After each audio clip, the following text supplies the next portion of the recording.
الحمدللہ رب العالمین والصلاة والسلام علی اشرف الانبیاء والمرسلین وعلی آلہ واصحابہ اجمعین.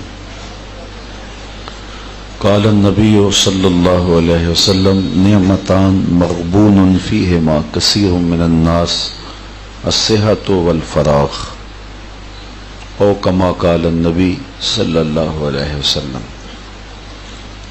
قال اللہ تعالی وتبارک فی شان حبیبہ مخبرا وآمرا ان اللہ وملائکتہ یصلون علی النبی یا ایھا الذین آمنوا صلوا علیہ وسلموا تسلیما. الصلاۃ والسلام علیک یا رسول اللہ وعلی آلک واصحابک یا محبوب رب العالمین.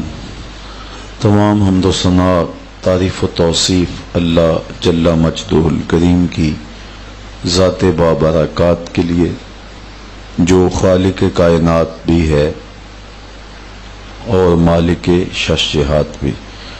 اللہ جل وعلا کی حمد و ثنا کے بعد رسول رحمت شفیع معظم نبی محتشم حضور ختم المرتبت صلی اللہ علیہ وآلہ وسلم کے حضور ناز میں اپنی عقیدتوں، ارادتوں اور محبتوں کا خراج پیش کرنے کے بعد واجب الاحترام ذوی الاحتشام معزز و مکرم سامعین، خواتین و حضرات، السلام علیکم ورحمۃ اللہ وبرکاتہ.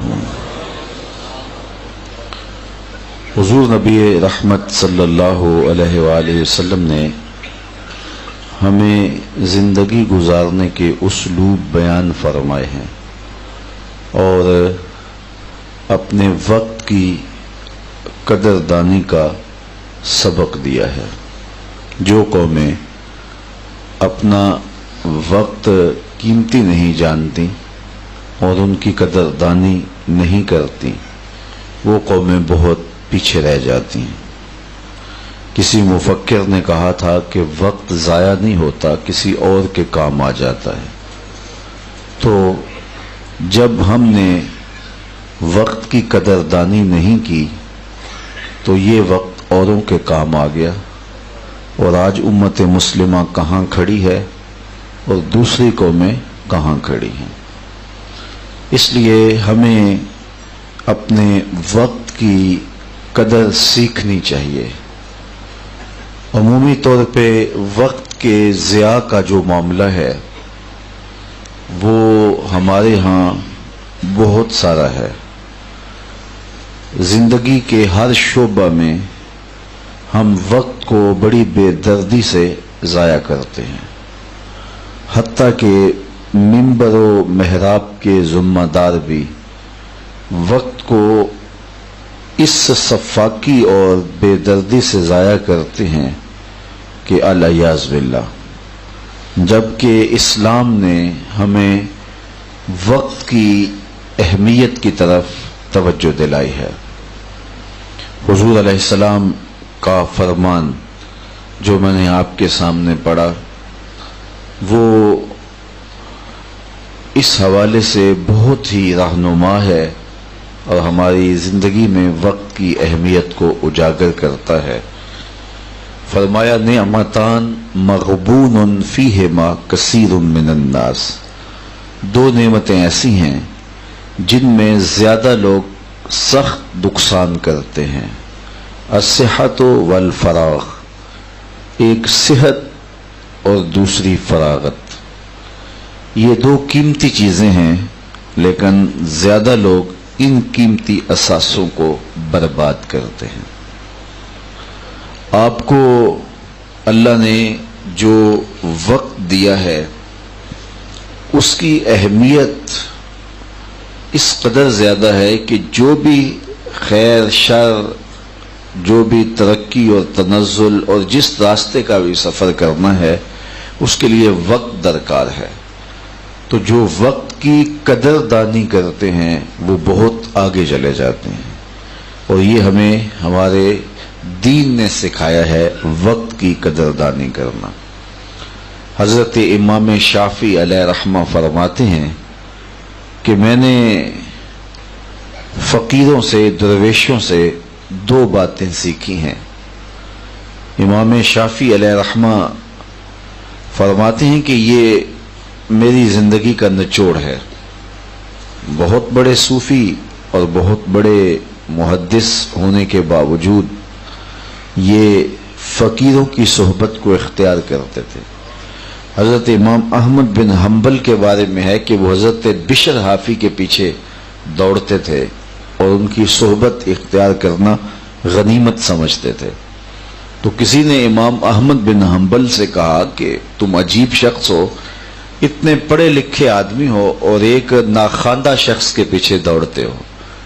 بشر حافی کے پیچھے آپ کا دوڑنا اور آپ کا ان کی صحبت میں اشتیاق سے بیٹھنا ہماری سمجھ میں نہیں آتا۔ تو حضرت امام احمد بن حنبل نے جو جواب دیا وہ سننے کے قابل ہے۔ فرمانے لگے احمد بن حنبل جس رب کو مانتا ہے بشر حافی اس رب کو جانتا بھی ہے۔ تو حضرت امام شافعی علیہ رحمہ فرماتے ہیں فقیروں کی دو باتوں نے مجھے بڑا نفع دیا ہے۔ ان میں سے ایک یہ الوقت سیف قاطع، کہ وقت کاٹ دینے والی تلوار ہے، یعنی یا تو تم وقت کاٹو گے اپنی مرضی سے، جس طرح تم چاہو گے اس طرح وقت کٹے گا، یا پھر وقت تمہیں کاٹ دے گا۔ تو دونوں سے ایک چیز ضرور ہے۔ تو اب ہماری مرضی ہے کہ ہم وقت کو کاٹیں یا وقت ہمیں کاٹے۔ اس وقت ہم وقت کو کاٹ رہے ہیں، لیکن اگر ہم آوارگی میں ہوتے تو پھر وقت ہمیں کاٹ رہا ہوتا۔ تو یہ کاٹ دینے والی تلوار ہے، اب کس طرح تم اس وقت کو گزارتے ہو۔ کہا فقیروں کی اس بات نے مجھے بڑا نفع دیا ہے۔ اور دوسری بات فرماتے ہیں فقیروں کی دوسری بات نے جو مجھے نفع دیا وہ یہ ہے کہ نفس کو حق پر لگا دو، نہیں تو نفس تمہیں باطل پر لگا دے گا۔ تم اپنے آپ کو کھینچ کے حق کے راستے پہ لے جاؤ، اور اگر تم ایسا نہیں کر پاؤ گے پھر نفس تمہیں برائی کے راستے پہ لے جائے گا۔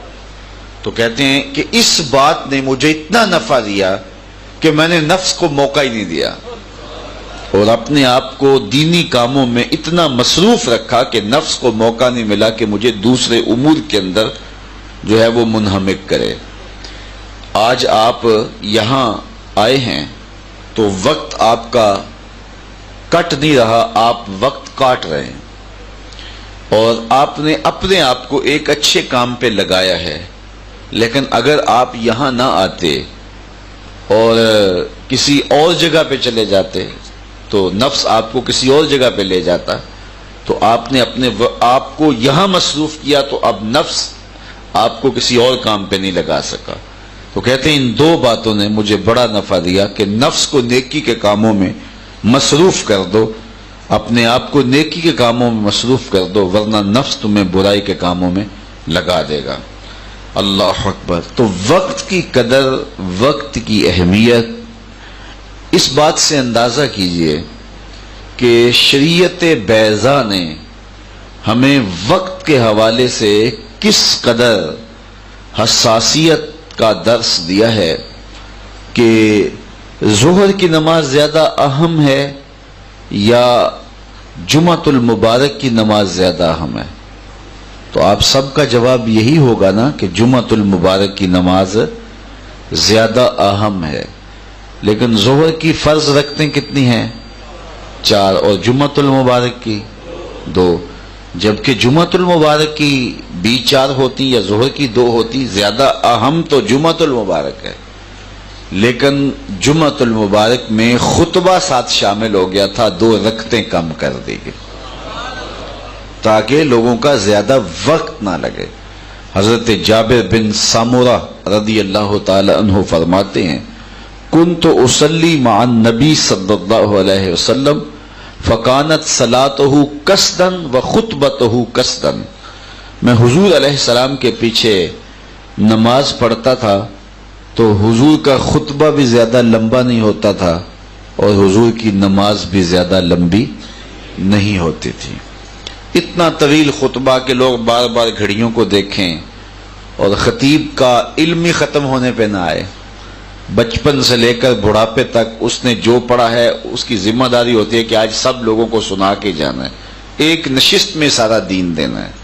یہ تقاضا نہیں ہے حکمت کا، دانائی کا تقاضا نہیں ہے۔ نماز جمعہ کے اندر 2 رکعتیں کم کر دی گئیں کہ خطبہ ڈالا گیا، اور حضور جب نماز پڑھاتے تو خواتین بھی چونکہ اس زمانے میں مسجدوں میں آتی تو ساتھ بچے بھی آتے تو وہ پیچھے ان کو بٹھا کر کے نماز میں شامل ہو جاتی، تو بعض اوقات بچے رونے لگتے تو ماؤں کا دل بے چین ہوتا، حضور نماز کی قرات مختصر کر دیتے۔ اور ہم اپنے رویے، اپنے انداز دیکھیں، ہمارے جلسے دیکھیں، ہماری تقریبات دیکھیں، ساری رات پہ پھیلی ہوئی محافل نعت دیکھیں، اور ہمارے دیگر انداز دیکھیں کہ ہم نے کس طرح سے جو ہے وہ دین کی حکمت سے ناآشنائی کا مظاہرہ کیا ہے۔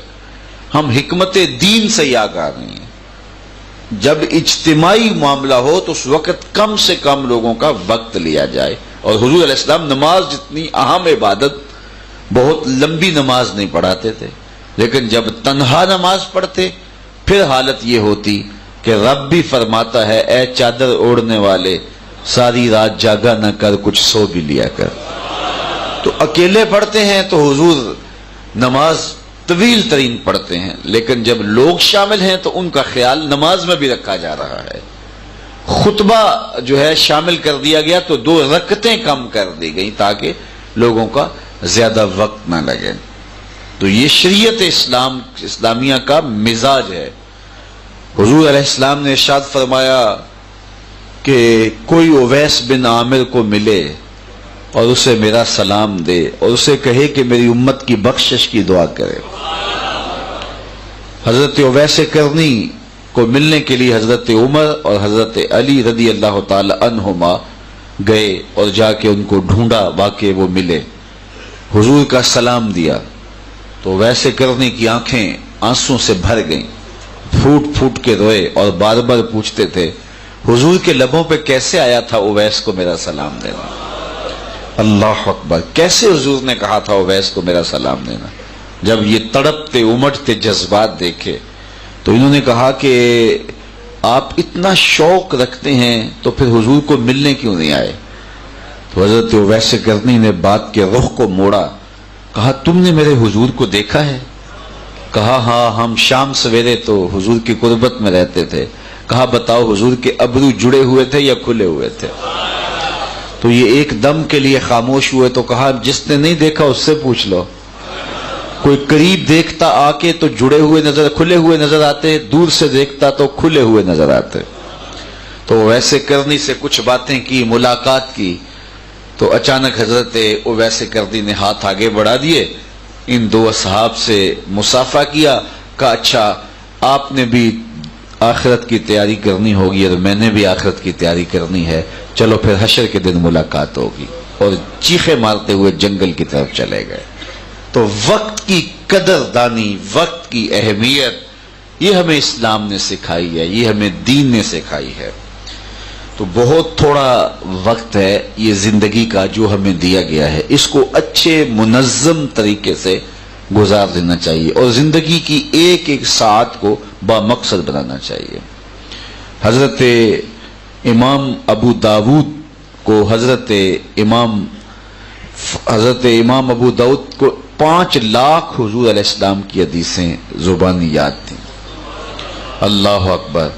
تو وہ کہتے میں نے حضور کے فرامین کا خلاصہ تیار کیا، 5 لاکھ احادیث کا خلاصہ تیار کیا، تو میرے پاس رہ گئیں 4000 حدیثیں، زہد، مناقب، فضائل، قصص اور پچھلی امتوں کے تذکروں پر مشتمل حدیثیں الگ کی، تو میرے پاس رہ گئیں صرف 800 حدیثیں۔ ان 800 احادیث رسول کا ایک اور خلاصہ تیار کیا تو میرے پاس رہ گئیں صرف 4 حدیثیں، اور وہ کہتے ہیں یہ 4 حدیثیں اساس الاسلام ہیں، اسلام کی جڑ ہیں، بنیاد ہیں۔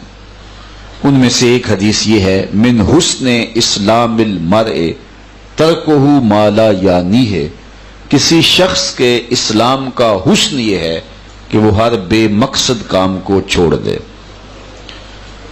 آج سے ہی میں اور آپ اگر جو کام کر رہے ہیں ان کو لکھ لیں کہ آج ہم نے کیا کیا ہے، کتنا سوئے ہیں، کتنا جو ہے وہ سوشل میڈیا استعمال کیا ہے، کتنا گھر میں ماں باپ کی خدمت میں وقت دیا ہے، کتنا باہر تھڑے پہ بیٹھے ہیں، کتنا حمام پہ وقت گزار کے آئے ہیں، کتنا جو ہے وہ ہم نے اخبار کا مطالعہ کیا ہے، اور کتنا وقت ہمارا سجدوں میں اور نمازوں میں گزرا ہے، کتنا وقت جو ہے وہ ہمارا دیگر امور میں گزرا ہے۔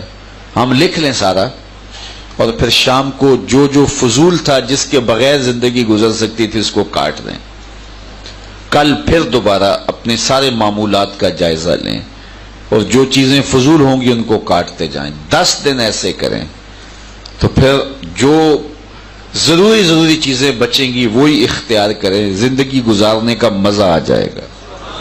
ہماری زندگی کن فضول کاموں میں گزرتی ہے اور اتنا قیمتی اثاثہ اور یوں لٹ رہا ہے، یعنی یہ سرمایہ ہے جو دے کے ہم کچھ خریدتے ہیں، وقت دے کے کچھ خریدتے ہیں۔ اس وقت آپ وقت دے رہے ہیں اور میں بھی وقت دے رہا ہوں، تو وقت کے بدلے کے اندر آپ واعظ و تلقین نصیحت خرید رہے ہیں نا۔ میں وقت کے بدلے کے اندر واعظ و تلقین نصیحت کر کے اس کا اجر خرید رہا ہوں، تو یہ وقت اس کے بدلے میں ہم یہ خرید رہے ہیں۔ اور اگر وقت کے بدلے کے اندر جو ہم خرید رہے ہیں وہ اتنی فضول چیز ہو، اتنے قیمتی چیزیں دے کر کے، کوئی بندہ سونے کے سکے دے کر کے جو ہے اس کے بدلے میں بالکل اس کے برابر کے اندر وہ توڑی بنڈا خرید لے، تو لوگ کہیں گے کہ یہ بے وقوف نہیں ہے کہ اس سے تو جو ہے وہ قیمتی موتی خریدے جا سکتے تھے اور یہ سکے دے کے کیا خرید رہا ہے۔ وہ پھاٹک بند تھا نا، تو لوگ سائیکل کندھوں پہ اٹھا کے پھاٹک کراس کر رہے تھے، تو کوئی بندہ غیر ملکی کھڑا تھا، اس نے دیکھا یار یہ بڑی ذمہ دار قوم ہے، پتہ نہیں کتنا اہم کام ہے کہ یہ گاڑی کا بھی انتظار نہیں کر رہے اور گزر رہے ہیں، تو اسے جستجو ہوئی کہ میں دیکھوں کہ یہ کدھر جا رہے ہیں۔ تو وہ آگے بڑھا تو آگے باندری کا تماشا لگا ہوا تھا، 300 لوگ وہاں کھڑے تھے، تو 6 گھنٹے جو ہے وہ لوگ وہاں کھڑے ہو کے، وہ سائیکل چلانے والا آتا ہے نا تو لوگ ادھر کھڑے ہوتے ہیں اور کتنا قیمتی وقت برباد ہو رہا ہے۔ یہ دنیا پوری پہ ایسا ہوتا ہے، ہر بندہ اپنا کام کرتا ہے، دوسرے لوگ اپنے کام میں مصروف ہوتے ہیں۔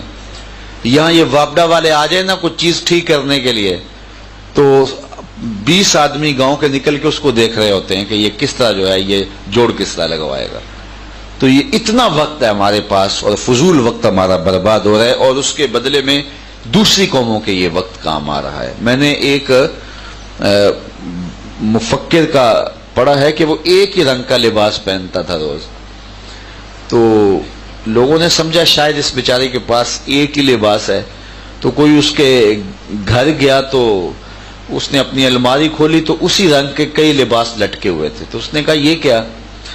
اس نے کہا کہ روز چونکہ مصروف آدمی ہوں تو روز یہ انتخاب کرنا کہ کون سا لباس پہنوں تو اس پہ بھی وقت لگتا ہے، تو میں نے ایک طرح کے رکھے ہوئے ہے کہ نکالا اور پہن لیا اور چل پڑا۔ شادی پہ بھی یہی، مرگ پہ بھی یہی، دفتر میں بھی یہی اور باقی امور میں بھی یہی۔ تو اگر مختلف رنگوں کے ہوں گے تو روز انتخاب کرنے کے لیے 5-10 منٹ سوچنا پڑے گا نا، تو یہ سوچ جو اس پہ لگانی ہے کہ میں نے لباس کون سا تبدیل کرنا ہے، تو وہ سوچ کسی اور اچھے کام پہ صرف کرو۔ اور میں اور آپ دیکھیں کہ ہماری سوچیں اور ہمارا وقت جو ہے وہ کن کن امور میں صرف ہوتا ہے، تو ہمیں وقت کی قدر دانی کی جو ہے ترغیب دی گئی ہے۔ یہ تھوڑی سی زندگی ہے اور اس کو اس حزم سے، احتیاط سے، نظم سے گزاریں کہ اس کا ایک ایک لمحہ با مقصد ہو جائے۔ روایت میں آتا ہے کہ جنتیوں کو جنت میں جا کر کوئی حسرت نہیں ہوگی، وہ ملے گا جس کا انہوں نے تصور بھی نہیں کیا ہوگا، لیکن اس کے باوجود ایک حسرت انہیں جنت میں بھی ہوگی، اور وہ کیا؟ لا يتحسر اہل الجنہ الا علی ساعۃ من ربہم لم یذکر اللہ۔ جنتی جنت میں جا کر اس بات کی حسرت کریں گے جو چند لمحے اللہ کی یاد کے بغیر گزرے تھے، وہ بھی کیوں گزرے، انہیں یہ حسرت ہوگی، یہ دکھ ہوگا۔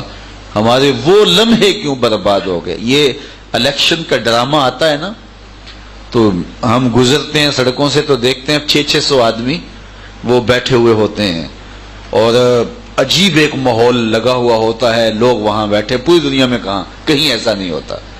اتنا کسی کے پاس وقت ہی نہیں ہے، اور ہم اس طرح ان الیکشن ہالوں کی رونق بنے ہوئے ہوتے ہیں اور مقاصد کسی کے ہوتے ہیں، وقت ہم برباد کر رہے ہوتے ہیں اور وہاں تبصرے کر رہے ہوتے ہیں کون ہارے گا کون جیتے گا. جو بھی جیتے گا اس نے لوٹنا ہی ہے، جو بھی ہارے گا وہ لوٹنے کی تیاری میں پھر لگ جائے گا.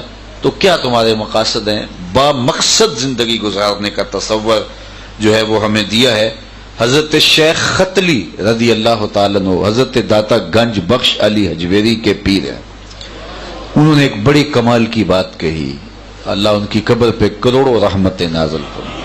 وہ فرماتے ہیں الدنیا یوم ولنا فیہا صوم، دنیا ایک دن ہے اور ہم روزہ رکھ کے گزار رہے ہیں، بس گزر ہی جائے گی. میں کل شام کو غالباً کسی شام کے درس قرآن میں کہہ رہا تھا کہ کتنی طویل سخت گرمی کی گھڑیاں تھیں اور گزر ہی گئی ہیں نا. اب چند لمحوں کے بعد روزہ کھلنے والا ہے، تو جس نے روزہ رکھا اس کی بھی یہ گھڑیاں گزر گئیں اور جس نے نہیں رکھا اس کی بھی گزر گئی. تو گزر تو گئی ہیں. تو جو احتیاط سے حزم سے اللہ کی فرما برداری کرتے ہوئے زندگی گزارے گا، زندگی اس کی بھی گزر جائے گی. اور جو نافرمانیوں میں عیش و عشرت میں اللہ کے حکموں کو توڑتے ہوئے زندگی بسر کرے گا، زندگی اس کی بھی گزر جائے گی. لیکن ایک کی زندگی کا انجام دوزخ ہے، ایک کی زندگی کا انجام جنت ہے. اس لیے اس مختصر سی زندگی کو حزم و احتیاط کے ساتھ گزار کے منزل آشنا کرنا چاہیے اور اپنے وقت کی قدر کو سمجھنا چاہیے. حضور نبی رحمت صلی اللہ علیہ وآلہ وسلم کی زندگی، حضور کے شب و روز اور آقا کریم علیہ الصلوۃ والسلام کا جو ہے وہ وقت کو منظم کرنا. آپ دیکھیں کہ 63 سالہ حضور کی زندگی ہے، اس میں حضور نے تجارتی سفر بھی کیے ہیں، 27 جنگیں بھی لڑی ہیں حضور نے. صرف مدنی زندگی میں 10 سال کی زندگی میں 27 جنگیں حضور نے لڑی ہیں. وفود سے ملاقات بھی کی ہے، قوم کو آئین بھی دیا ہے، نظام بھی دیا ہے، اخلاقیات بھی سکھائے ہیں، بوڑھی عورتوں کے بوجھ اٹھا کے منزلوں تک بھی پہنچائے ہیں، تکلیفیں بھی صحیح ہیں، وفود سے ملاقات بھی کی ہیں، اصول زندگی بھی سمجھائے ہیں، جنازے بھی پڑھے ہیں، لوگوں کی شادیوں میں بھی شریک ہوئے ہیں. مسجد نبوی میں صرف 17 نمازوں کے علاوہ ساری نمازیں حضور نے خود پڑھائی ہیں. اللہ اکبر. یہ مصروفیات بھی ہیں. پھر حضور علیہ السلام نصف شب کو کھڑے ہو کے تہجد بھی پڑھتے رہے ہیں، واضح و تلقین بھی کرتے رہے ہیں، صفہ والے چبوترے پہ بیٹھنے والے صحابہ کو درس و تدریس بھی کرتے رہے ہیں، بازار میں جا کے حالات معلوم کرتے رہے ہیں اور اگر کوئی ملاوٹ کرتا ہے تو اس کو تنبیہ بھی کرتے رہے ہیں. مختلف مقامات سے آئے ہوئے وفود سے ملاقات بھی کی ہے، صلح کی دفعات بھی لکھائی ہیں.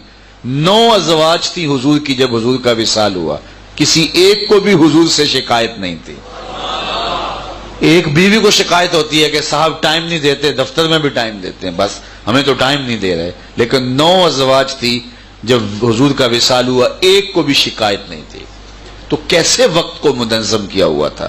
تو اگر ہم بھی اپنی زندگی سے فضولیات کو نکال دیں، بے مقصد چیزوں کو نکال دیں، تو ہمارا وقت با مقصد بن جائے گا. اور با مقصد وقت کی جو ہے وہ قدر و قیمت اس دور میں تو سب سے زیادہ جس چیز پہ تحقیق ہو رہی ہے وہ ٹائم مینجمنٹ ہے. کیونکہ اس وقت لوگوں کے پاس وقت نہیں ہے، عمریں سکڑ گئی ہیں، کام بڑھ گئے ہیں اور پھیل گئے ہیں. تو کس طرح تھوڑے وقت سے زیادہ کام کیا جائے، سب سے زیادہ اس پہ اس وقت پوری دنیا پہ ریسرچ ہو رہی ہے. تو ہم اپنے وقت کو تیزی سے برباد کر رہے ہیں، جبکہ ہمارے آقا و مولا نے ہمیں رہنما اصول دے کر کے وقت کی بچت اور وقت کی اہمیت اجاگر کی ہے. اور من حسن اسلام المرء ترکہ ما لا یعنی ہے، کسی شخص کے اسلام کا حسن یہ ہے کہ ہر بے مقصد کام کو چھوڑ دیا جائے. جب یہ کریں گے تو وقت اچھے طریقے سے ہم استعمال کر سکیں گے. اور میں نے اس کی مثال آپ کے سامنے دی کہ یعنی خالص عبادات کے اندر بھی ہمیں وقت کا لحاظ رکھنے کی تلقین کی گئی، اور جمعۃ المبارک میں خطبہ شامل ہوا تو 2 رکعتیں کم کر دی گئیں۔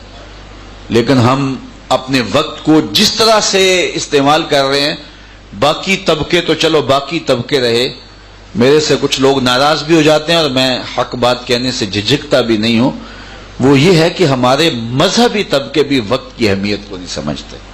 کبھی صبح پھنس جائے نا کل کے ختم میں، تو جو حال مولوی حضرات کرتے ہیں، ٹائم 7 بجے کا دیا ہوا ہے، 7 بجے تلاوت شروع ہو رہی ہے۔ یہاں جب ٹائم دعا کا 7 بجے دیا تو 7 بجے دعا ہو جانی چاہیے، پوری دنیا میں کہیں ایسا نہیں ہوتا، اور تم تو مذہب کے نمائندے ہو تو تم ایسا کیوں کرتے ہو؟ 7 بجے تلاوت شروع ہوئی، اب اس کے بعد جو ہے وہ نعت شریف ہوئی، نعت شریف کے بعد جس طرح میاں صاحب نے کلام ہی ختموں کے لیے لکھا ہے، تو میاں صاحب کا کلام پڑھنا بھی ضروری ہوا، وہ پڑھا گیا۔ تو اس کے بعد ایک خطیب صاحب آ گئے، اب خطیب صاحب اس وقت خطاب کرنے لگے جب لوگ گھڑیوں کو دیکھ رہے تھے، حالانکہ اس وقت خطاب کرنا خطاب تھا، لیکن وہ اس وقت ایک لمبا خطبہ پڑھنے لگے اور کرسی پہ بیٹھ گئے۔ اب لوگ پریشان ہیں کہ ہم نے 7 بجے 7:30 بجے اسکول میں بچوں کو چھوڑنا ہے، 7 بجے کا ٹائم دیا، اب یہاں آگے کیا کریں؟ اگر اٹھ کے جائیں تو جن کی فوتگی ہوئی ہے، جوان بیٹا فوت ہوا ہے، جن کی والدہ فوت ہوئی ہے، وہ کیا سوچیں گے؟ یہ درمیان سے اٹھ کے چلے گئے۔ اب یہ حکمت ہی نہیں سمجھ رہے، اور یہ اب خطاب شروع ہو گیا، اور خطاب اتنا لمبا اور بے مقصد، اس میں بات بھی کچھ نہیں ہے، اور وہ خطاب ختم ہوا تو پھر اس کے بعد کہا کہ اب ایسا کرو کہ ایک مرتبہ جو ہے وہ سورہ فاتحہ اور 3 مرتبہ سورہ اخلاص پڑھو اور مل کر دو۔ چلو بندوں نے کہا یہ جان چھوٹ جائے گی، جلدی جلدی پڑھا۔ اب وہ کھڑے ہو گئے اور اتنی لمبی فہرست تھی جس میں لکھا تھا اتنے ختمات قرآن مجید، اتنی مرتبہ اللہم اجرنا من النار، اتنی مرتبہ یہ، اتنی مرتبہ یہ، تو وہ سارا جو ہے وہ پڑھ کے سنانے لگے، جس طرح اللہ تعالیٰ کو بتلانا ضروری ہے کہ اس کو پتہ نہیں کیا کیا پڑھا گیا ہے۔ چلو وہ فہرست ختم ہوئی، بندوں نے کہا اب جان چھوٹ جائے گی، اب ختم شریف پڑھنے کہ لمحے آئے تو پھر ایک آدمی نہیں بلکہ 5-6 آدمیوں کو باری باری مائک دیا جا رہا ہے تاکہ جو ہے وہ سب کا حصہ شامل ہو جائے۔ چلو قرآن مجید کی تلاوت ختم ہوئی، لوگوں نے کہا کہ اب دعا ہونے لگی ہے، تو دعا ہونے لگی تھی تو درود تاج شروع ہو گیا۔ درود تاج کا میں منکر نہیں ہوں، لیکن دیکھو لوگوں کو 7 بجے کا ٹائم دیا ہے اور 8:30 بج رہے ہیں، لوگوں نے بچوں کو سکول میں چھوڑنا ہے، اور پس ماندگان کی وجہ سے وہ مربتاً اٹھ کے بھی نہیں جا پا رہے، اور اب درود تاج لوگ بے چین ہیں اور تم اس وقت درود پڑھ رہے ہو، اور پھر اس کے بعد جو ہے درود شریف سے ہی بلغ العلا بکمالہ ہی، وہ درمیان سے ایک نعت خواں نے نکالا اور اس کو پکڑ کے نعت شروع کر دی۔ بندوں نے سمجھا تھا کام ختم ہو گیا، لیکن جو ہے وہ دوبارہ وہی کام شروع ہو گیا۔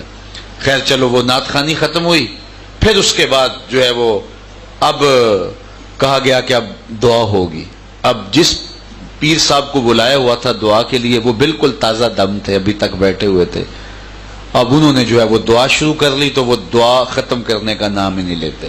وہ دعا کر رہے ہیں، لوگ دعا کر رہے ہیں یا اللہ دعا ختم ہو جائے، اور اس کے بعد دعا ختم ہوئی، لوگوں نے شکر کا کلمہ پڑھا تو ایک آدمی جو ہے وہ درمیان سے کھڑا ہوا، جناب دعا ہو جائے، تو جو ابھی ہو رہی تھی یہ بد دعا ہو رہی تھی، تو اس نے جو ہے وہ یہ بتلانا تھا کہ میں بھی آیا ہوا ہوں، تو اس نے کھڑے ہو کر کہا کہ جناب دعا ہو جائے۔ اب پھر دوبارہ دعا شروع ہو گئی، اب دعا ختم ہوئی، لوگوں نے کہا اب گھر کو جانا جو ہے وہ نصیب ہوگا۔ ایک پکا سنی اٹھا، اس نے کہا 2 شعر سلام کے بھی ہو جائیں، تو اب سلام شروع ہو گیا، سلام کے بعد پھر دوبارہ دعا ہے، اور وہ کسی دوسرے کو موقع دینا ہے جو تازہ دم ہوگا، تو اس نے اب یہاں اپنے فن کا مظاہرہ کرنا ہے۔ مجھے بتائیے کیا یہ رسول اللہ کا دیا ہوا دین ہے؟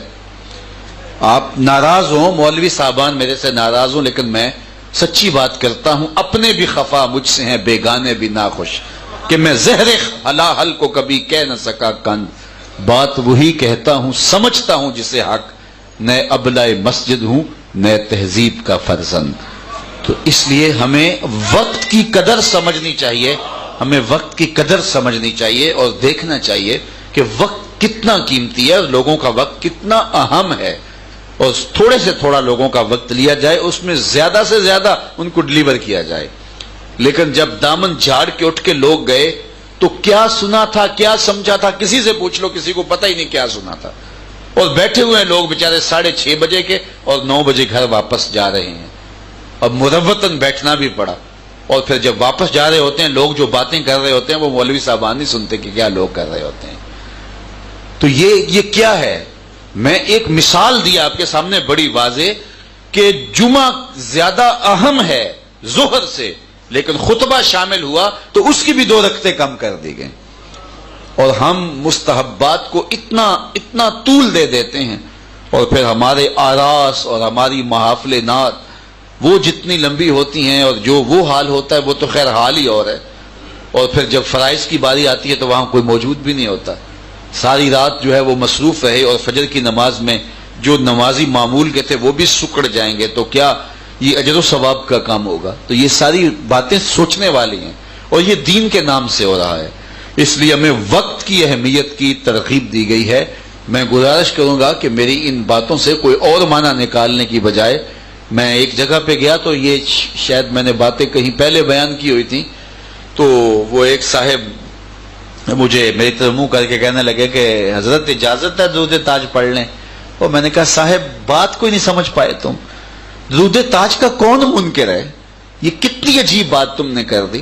لیکن افسوس یہ ہے کہ لوگ تنگ ہیں. تم نے 7 بجے کا خود اعلان کیا تھا اور اب 8:30 بج رہے ہیں اور تم آگے اس کو لے جا رہے ہو. لوگوں نے بچوں کو اسکول لے کے جانا ہے، مروتاً اٹھ نہیں سکتے، اور لوگ اندر سے کس طرح بے چین ہیں.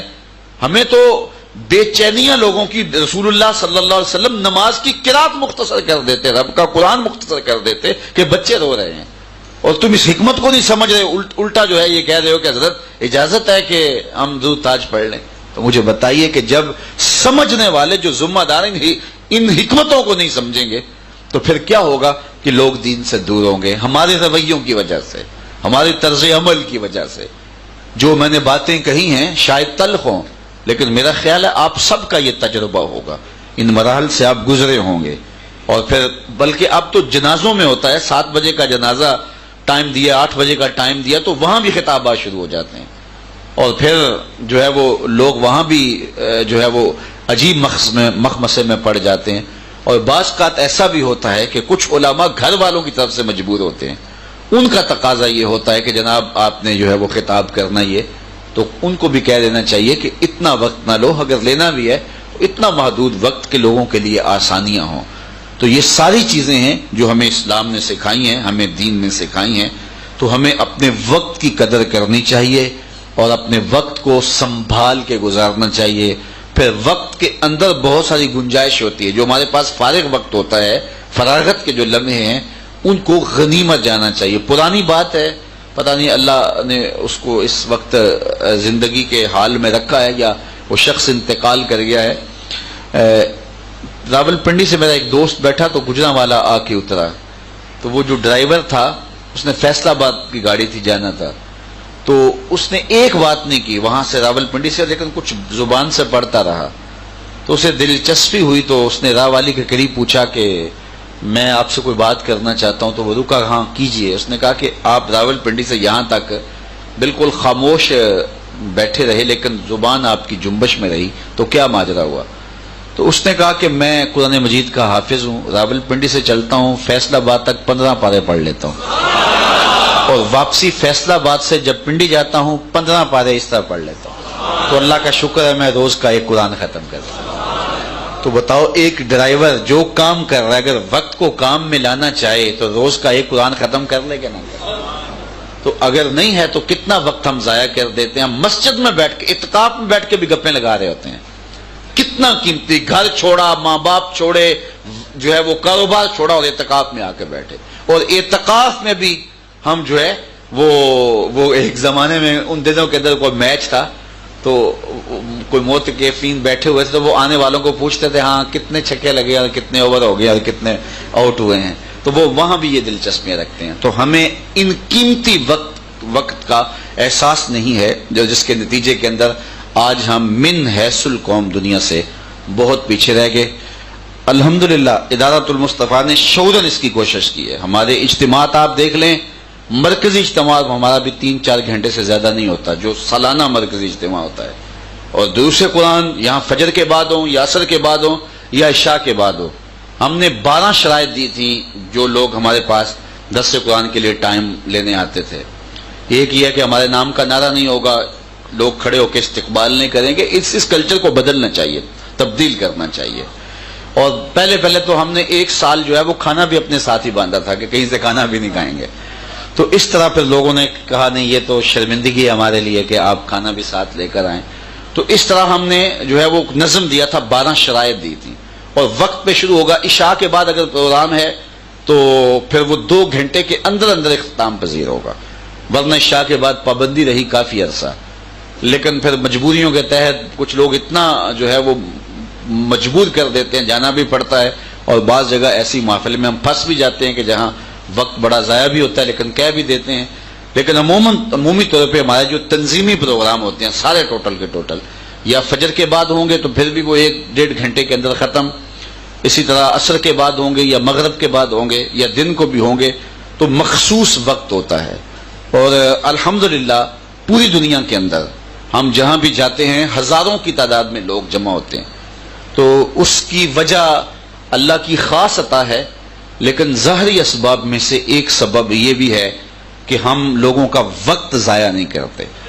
40 منٹ 45 منٹ گفتگو ہوتی ہے تو کوشش ہوتی ہے کہ یا اللہ تیری مخلوق آئی ہے اور یہ دور غفلت کا دور ہے اور دین سے دوری کا دور ہے, تو یہ لوگ سننے آئے ہیں تو ان کو زیادہ سے زیادہ مقصد باتیں بتائی جائیں. اور شورن ہم کوشش کرتے ہیں اور الحمدللہ کافی حد تک بعض مواقع پہ ہم کامیاب بھی ہوتے ہیں اور اس سے بہت سارے فوائد مرتب ہو رہے ہیں. میں اپنے معاصر علماء کرام کو کہتے ہیں کہ اگر آپ بھی چاہتے ہیں کہ لوگ آپ کو سنیں, آئیں, بیٹھیں, غور کریں, تدبر کریں, یہ کیا کہنا پڑتا ہے نا کہ جناب توجہ میری جانب رکھیے. میں تو کبھی بھی نہیں کہتا توجہ کیجیے, میں تو کہتا ہوں یہ نعرہ بھی نہ لگاؤ. میں ایک زمانے میں پراپیگنڈا ہوا میرے خلاف کہ یہ نعروں کا خلاف ہو. میں نے کہا اللہ کے بندو حکمت سمجھو, میں نعروں کا مخالف نہیں ہوں, لیکن یہ ہے کہ وقت بڑا قیمتی ہے. یہ نعرے یار ان کو لگا لینا, ان کے لیے لگا لینا جو ترلے کرتے ہیں نعرہ لگاؤ. میں تو کہتا نہیں آپ کو, یہ انرجی ان کے لیے بچا کے رکھو. تو وقت بچاؤ اور آپ لوگوں کی وقت کی اہمیت کو سمجھو. لوگ وقت نکال کے آئے اور بڑے بڑے قیمتی جو ہے وہ لوگ جو ہیں وہ آتے ہیں, اللہ کا شکر ہے. تو یہ لوگوں کے وقت کی جو قدر نہیں جانتا وہ اپنے وقت کی قدر کیسے جانے گا. اس لیے ہمیں وقت کی قدر کی تلقین کی گئی. تو حضور نے فرمایا نعمتان مغبون فیہما کثیر من الناس الصحت والفراغ. فرمایا کہ 2 نعمتیں ایسی ہیں جس میں زیادہ لوگ نقصان کرتے ہیں, ایک صحت اور ایک فراغت کے لمحے. آج فراغت کی گھڑیاں ہیں, ان کو با مقصد گزارنے کی منصوبہ بندی کیجئے. کل یہ گھڑیاں نہیں ہوں گی, کل یہ وقت نہیں ہوگا. آج موقع ہے, زمین وتر میں ہے تو بیج ڈال لو, کل یہ سب کچھ نہیں ہوگا. وقت پر کافی ہے ایک قطرہ بھی آب خوش ہنگام کا, جل گیا جب کھیت برسا می تو پھر کس کام کا. تو پھر پچھتاوا ہوگا کاش ہم نے اس دنیا کی زندگی کو با مقصد اس آخرت کے لیے گزارا ہوتا. لیکن اس وقت ہاتھ میں کچھ نہیں ہوگا, اور ہاتھ ملنے سے سوائے حسرت کے بڑھنے سے اور کچھ نہیں ہوگا. آج میرے پاس بھی موقع ہے, آپ کے پاس بھی موقع ہے. ہم اپنے کاروبار میں بھی وقت کو منظم کریں گے, فضول لوگوں کو اپنے پاس نہیں بٹھا لیں گے, اور جو ہے وہ دفتر میں دکان پہ مجلسیں بپا کریں گے تو کاروبار سے توجہ ہٹ جائے گی. کاروبار کر رہے ہیں تو اس کو بھی با مقصد بنائیں. آپ اپنی گھریلو زندگی میں اپنے بچوں کو ٹائم دیتے ہیں تو اس کو بھی با مقصد بنائیں. ایک ایک لمحے کو با مقصد بتائیں. بچوں کی تربیت پہ نظر رکھیں, میرا کون سا عمل قول فعل بچوں کی تربیت کا سبب بنتا ہے اور کون سا نقصان کا ذریعہ بنتا ہے. ان کو بھرپور توجہ دیں.